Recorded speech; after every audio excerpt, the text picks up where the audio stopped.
Hi and welcome, Kira Foster. I'm really pleased to have you join me today. We're going to be talking about Maine Coon cats. So welcome. Thanks, Melissa. It's great to be here. I'm really excited about having you on because at the moment, Maine Coons are very much a wanted breed. They're a bit trending at the moment. And I've got to say, they are probably one of my other favourite breeds. I'm one of these people that I love all cats, but I do have a couple of favourite breeds, and the Maine Coons, the ones that I've met, are just amazing. So I'm really excited today to be talking to you about the breed as a breed profile, but also some of the work that you and some of the other breeders are doing in Australia. So let's get started. Tell me a little bit, first of all, how you actually came into the world of breeding Maine Coons. Well, it is a bit of a long story, but hopefully in a nutshell, I have always loved cats. My mum was cat mad. She worked in rescue, and she also had a little Siamese kitten that she purchased and showed and had a litter from. So yeah, cats very much from my childhood. When I became married, I wanted, like a lot of young married people, we wanted to buy a baby, to spoil something. A practice baby. And I'd brought my existing cat into our relationship, and he was a lovely, fluffy tabby. And I used to think he looked like a Maine Coon, but I understood that Maine Coons were not in Australia at that time. Yeah. I just happened to be in a newsagent's one day with my mum and looking at an Australian cat magazine, and there was a whole article on Maine Coons, and yes, they were in Australia. And I was so excited that I just about started looking for a cat show because I just wanted to see a Maine Coon. Yeah. And so found a cat show, really same suburb that I lived in, which was amazing. Walked into the entrance, and right in front of me was the most magnificent Maine Coon. And I was a goner from then. So how long ago was that, if you don't mind me asking? Let's see, this would have been late 2001. Yeah. I had no intention of breeding. I just this was going to be the baby. Yeah. So I put my order in with the breeder who owned this amazing cat. And, in those days, Maine Coon breeders, there was only a few of them in the country. Yep. So we waited 9 months for a kitten to be born. The perfect amount of time for a baby. Yes, no. And we, I really fostered a relationship with that breeder. And I went to all the cat shows, and I became that breeder's sort of helper with packing up and that after shows. And so I thought, well, actually, I want this kitten to be a show kitten. So, when Oliver arrived in our family, he was beautifully bred. He was a wonderful show cat.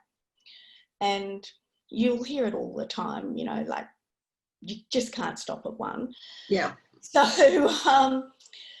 and because my mother had bred when I was a child with the Siamese, I thought I would like to breed. And that's how the journey started. So that was around 2002. Cool. And I think my first litter was probably born 2003, 2004. Nice. So, yeah. So that's how it started. That's awesome. And I know the cats that I've had the pleasure of getting to know in South Australia tend to be, first of all, we've got to point out that the Maine Coons are the largest cats that you can possibly get. And some of the males are monsters. They are big, big cats. They are a very, very big cat. However, I do have to sort of let people know that it's really important to make the distinguishment between size and weight. Yes.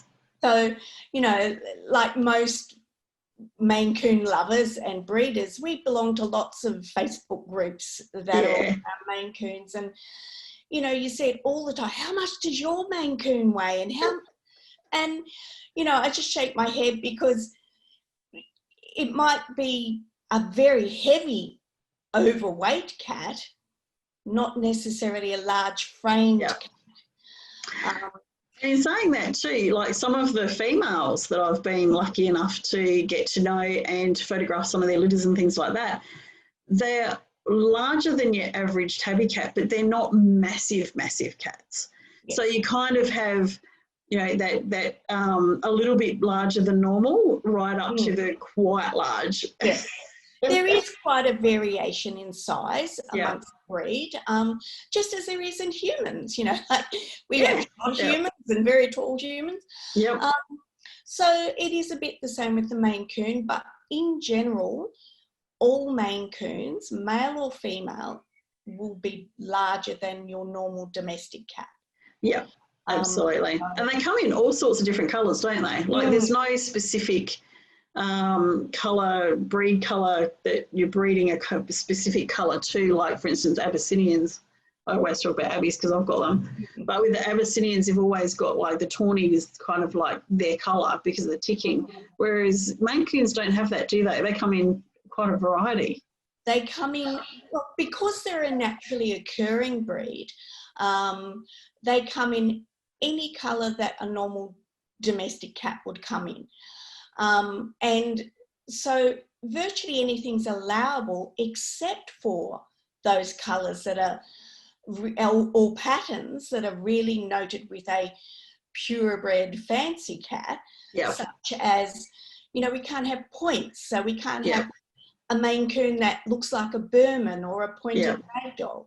Yeah. We can't have chocolate or cinnamon, you know, Abbeys come in cinnamon. They do. But there are some rules, and, you know, because they are supposed to be a natural breed that hasn't had a lot of man interference mucking around with them over the years. So, and they do actually come from Maine in America, don't they? Well, that's, you know, generally the belief. They originated as barn cats in the state of Maine in America. So very humble beginnings. And, you know, Maine is an extremely, you know, has extremes of temperature. It gets incredibly cold. And when you look at the Maine Coon, especially a Maine Coon in winter, you can just see how perfectly developed they are for an extremely cold climate. You know, with the amazing tufting between their paws that help them navigate snow, and some of their funny little quirky habits, such as, you know, scratching around water and things like that. That all seems to have come from the way they've developed in that very cold climate. And talking about traits, who would, like, obviously all cat breeds have different types of traits. What sort of cat are they? Like, who would be the best owner of a Maine Coon? Well, look, temperament-wise, Maine Coons, you know, are well known to be very gentle and easygoing, laid-back cats. However, you know, I think everyone needs to, whether they're getting any kind of animal for a companion pet, they really need to look at their own lifestyle and then look at the requirements of the breed.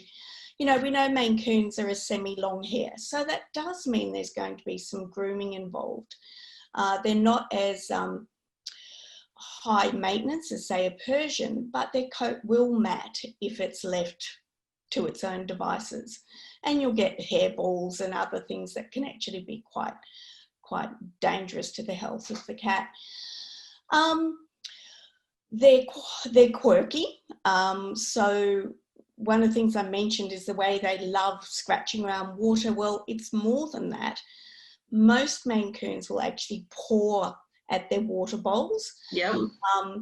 So if you are, you know, perhaps somebody that is prone to, you know, some health issues that might cause you to trip or fall, slippery water areas, because your Maine Coon has emptied its water bowl out, is something you need to consider. And plus it, it can be a bit tiring. You fill up a water bowl and before you know it, it's all over the floor. And you've got to mop the floor and refill the water bowl and it's empty again. So some Maine Coons are not as bad as that, but there are some definite ones that are just phenomenal in the water scooping department. It's a quick thing to them. Yeah. They're an intelligent cat, so they are quite trainable, which can be fun. Does that mean that you need to make sure they've got plenty of enrichment to keep them entertained as well, so they don't get bored? Yes, look, they're not as they're quite good at entertaining themselves without needing lots of interaction, but they certainly thrive on that, sort of one-to-one encouragement with their humans.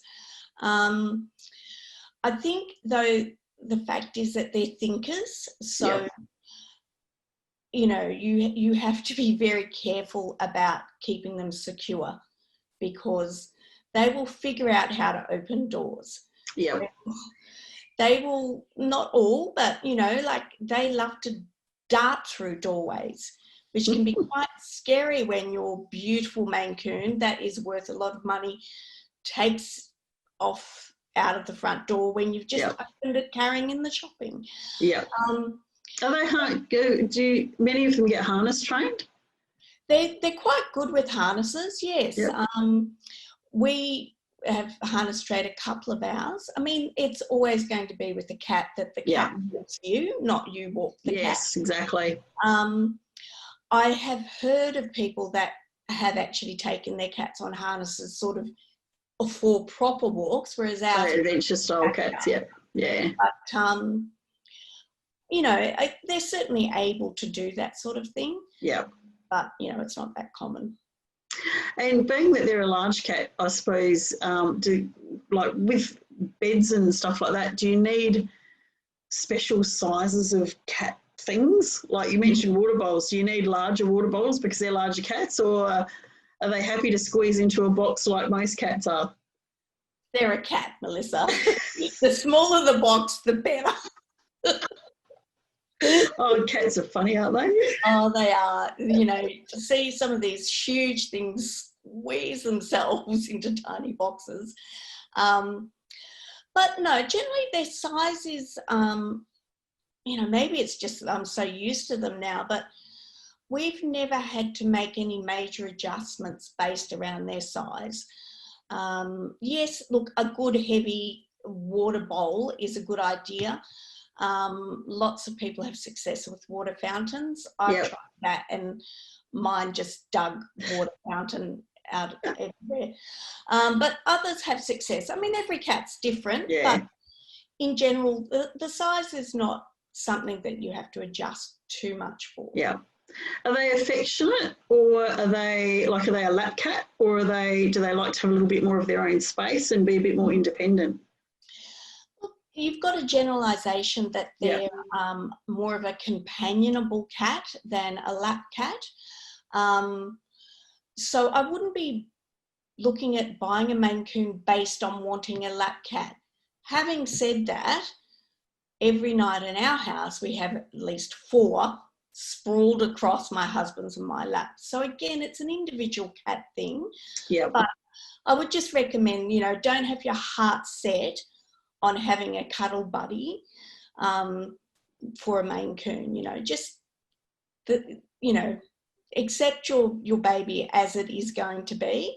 But yeah, they certainly can be lap cats. Yeah, and it's interesting because, all cats, pedigree cats have particular traits, but it's interesting how not all pedigree cats stick to the traits. Exactly. There's always that odd one here and there that's going to behave slightly differently to the rest of them. Yeah. Although the majority of the time they tend to, have particular traits and that sort of thing. Yeah. Now, one of the things that I'm really impressed with the Maine Coon community here in Australia is the fact that you guys are actually getting together and working together for the betterment of the breed. And I know that you're about to bring out a website for the United Maine Coon Fanciers of Australia, or the UMCFA. Mm-hmm. Can you tell us a little bit about what you guys are actually doing, and how coming together like this is going to improve the breed? And what are some of the problems that the Maine Coons have that the breeders are actually addressing? Sure. UMFGA, as we shorten it to, is actually, we are re-establishing the United Maine Coon Fanciers of Australia. It was first established in 2001 by those early breeders, and they just set an amazing foundation with the first Maine Coons in the country. They were passionate about testing for the two main health issues that are associated with the breed, and that's hypertrophic cardiomyopathy, or HCM, which is a heart disease, and also hip dysplasia, which is where the ball of the hip joint doesn't fit well into the socket. So they were very, very diligent with getting their cats' hearts ultrasounded, their breeding cats, that is, and also their hips x-rayed. Yep.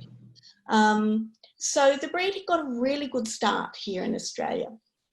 Over the years, as those older breeders, moved on and retired, most of us kept up our heart echocardiograms and also added our DNA testing, because the DNA test had been developed. We love genetic DNA testing. Oh, it's made life so much easier to be able to just get a test and double check that, they carry something or they don't carry something. Oh, so much better. But, admittedly, we fell down on the hips because we were all thinking, well, it's not a fatal issue.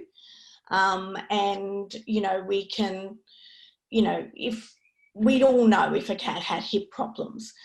So, in recent times, we've come to realise that, that was not such a great idea, neglecting the hips, because there's been an enormous number of imports into the country in the last 10 or so years, which is fantastic for genetic diversity.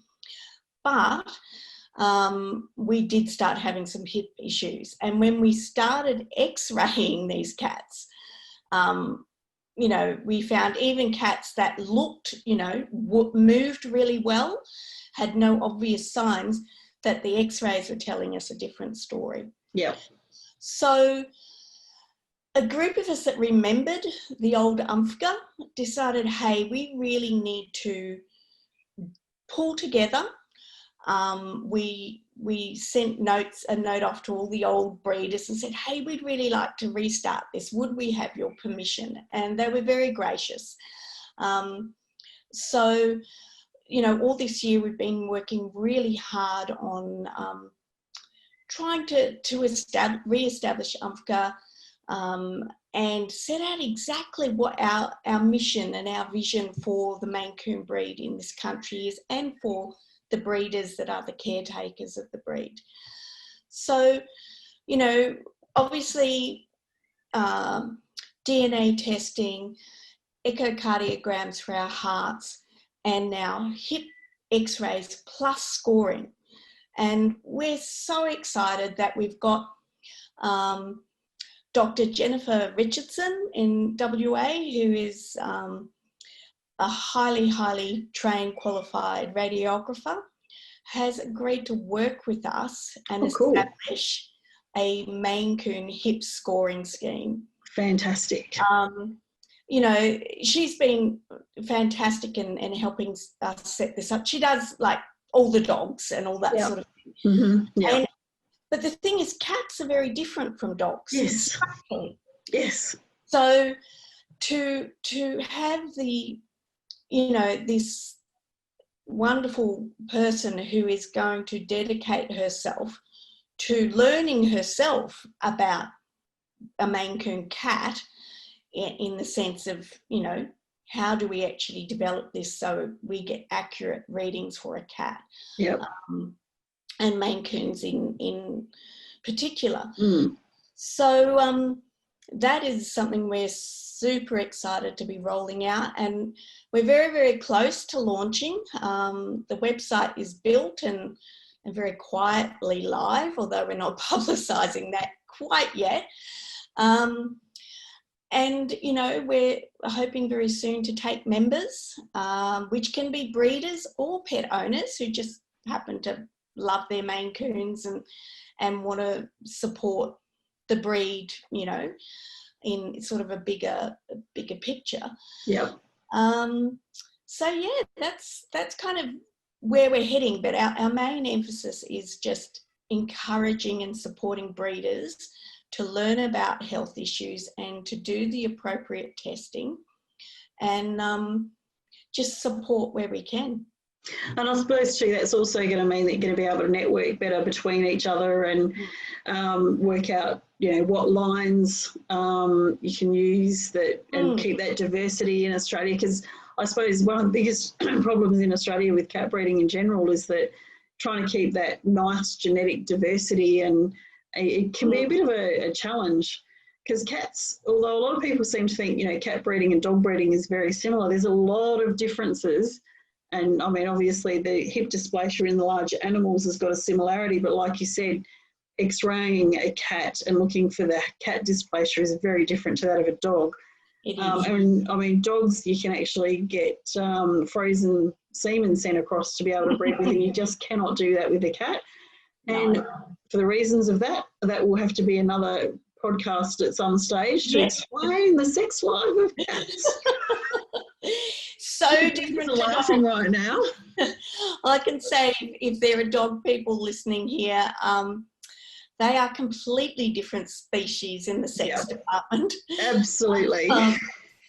And it, let's just say, it's way more complicated, and dog breeders have it easier in that. Yes, being able to bring that genetic diversity in with the dog breeding is definitely a completely different story. So it's really heartening though to see that that breeders can actually come together for the betterment of the breed and make sure that the animals that responsible breeders are breeding are good, solid, healthy animals which are going to take that breed much more into the future. It's going to be wonderful.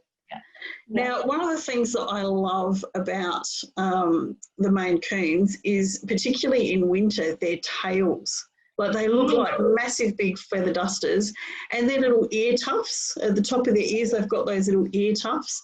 We call those lynx tips. What called? Sorry? Lynx tips. Lynx tips, actually, that makes sense. And their little muzzles, like they've got this little box muzzle that kind of, they're just the most amazing looking, just to look at them, sort of animals. Do you find that people sometimes go for the look and size of them instead of really investigating what their traits and what the breed's all about? Yes, it's definitely probably what we as breeders would say is one of the bigger issues. And look, I really need to say, this isn't just with pet owners, this is with breeders as well.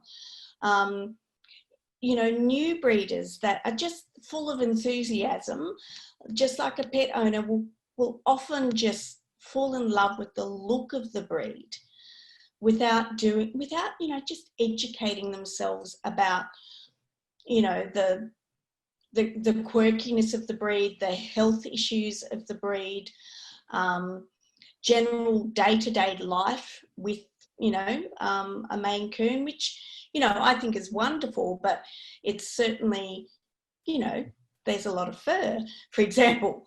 But, you know, looks just aren't everything. The number one thing that I would really strongly encourage everyone to do is to be patient. We know you want a kitten now. We know that you want to start breeding as soon as possible. But please take your time. Health must come first. Temperament must come second. Yeah. And looks must come last. Yeah. and colour should come behind that. Because everyone, you know, it happens in everything, but there's certain trendy colours, and Yes. that goes through a cycle. Yeah. But you know, it's just the paint job. Yeah. It's the little individual life under that colour that is what you really, really are looking for. And you want that little life to be healthy, to have come from parents with a great health history, and you want it to have a beautiful temperament that will make it that wonderful lifelong companion. So, yeah. I suppose in today's world too, it's kind of unfortunate, but the pedigree cats tend to be better supervised, for want of a better word, than the domestics, and they'll often have their own runs and they'll be contained to their own properties. And I know every single breeder that I know that's a responsible cat breeder won't even allow their cats to go into a home unless they are an indoor only or have an outdoor run that they can use. And I think that's something that, and it's horrible that we've got to put a price on an animal's life, but it seems to be that the more expensive the animal, the more likely you are to keep it at home. Yes, I mean, I think that's human nature. You know, if you put a significant amount of money into something, it is going to hold more value. Yeah. But, you know, talking as a breeder, the prices of a Maine Coon kitten, there's a lot of costs that go into making that kitten, believe you me. Oh, yes. Just another thing I did want to say about, you know, if you're looking for a kitten, is a breeder should have some paperwork, not only a pedigree, obviously, but a kitten contract that outlines what you can expect from that breeder moving forwards and what that breeder would expect from you. And one of those things for me would be that the kitten is not allowed to roam outdoors. Yeah. But, you know, that contract should cover what happens if your kitten gets sick. What happens if this, you know, scenario happens, if there's genetic issues that crop up. So, you know, again, be patient, find the right breeder. Just don't go for the first kitten that someone will sell you. And whether that's a breeding kitten or a pet kitten. Yeah. Yeah. We did a interview with Margie a couple of months back now about scams, and I know Maine Coons are actually one of the biggest scams, and I know you mentioned pedigree, and one of the favourite things that they like to put in their adverts is no pedigree papers, pets only, and that's often a big sign that, or big flashing sign saying, oh, this is not right, because you should be able to follow the pedigree of your pet or breeding animal right back to, you know, 4 or 5 generations at least. Yes, true. However, because I watched that, you know, that was a wonderful interview with Margie. However, it's worth noting that not every registering body in Australia requires that a breeder sells the kitten with a pedigree. Wow, okay. I know in South Australia that is, you know, and you're based in South Australia, as is Margie, but, you know, in Victoria, you know, the association I belong to, we don't have to issue a pedigree. So that makes it a bit tricky. It does. But every kitten owner should be able to request a pedigree. Yes. All it means, there you go, a request it. Because all it means is the breeder then just has to shell out a little bit extra money to get the pedigree. Yeah. So, sorry, just slightly between two beautifully natured Maine Coons. So, yeah, I mean, that's why I recommend always ask for a pedigree. If it's not offered, doesn't necessarily mean that it's an unethical breeder, but they should always be able to supply you a pedigree. Yeah. And at the very minimum, they should be able to supply the pedigree of the breeding pair. Yes. Do the breeders, well, I'm assuming that breeders have to, if you're going to send a breeding female or male off, that they would then have a pedigree paper? Oh, of course, yes. Yep. Any Yep. breeding cat should have a pedigree, just automatically go with it. But and with, you mentioned kitten contracts as well, and I know that's something that I've sort of spoken about in other things as well. But I know one of the clauses that the majority of responsible breeders have is that if for any reason you're unable to continue looking after the cat, that cat is returned to you so that you can rehome it or whatever. And I've seen so many people who have had, for, life things come up, they've had to move back to a different country to look after an elderly parent or, whatever, that, have decided that it's not in the best interest of the animal to relocate them. That's obviously something that you would be putting in your contracts. Yeah, I mean, I don't know of any breeder who I would consider ethical who does not have that as part of their kitten contract. Yeah. That if life circumstances change, and the kitten or cat, as it may well be, can't stay with them, that it comes back to the breeder. Yeah. I always take it that my kittens are brought into this world by my choice. Yeah. I am the one that has put the two cats together to produce a litter of kittens. And so therefore, I really do have an ongoing responsibility for every kitten that I breed. Yeah. So that means if they need to come home because their human mum and dad have got something going on in their world, then that kitten is welcome to come back to me. Yeah. And that's exactly what any good, responsible breeder of any breed really should be doing. Yes, absolutely. Yeah. Absolutely. Well, is there anything that you think that we've not covered with the Maine Coons or with the new group?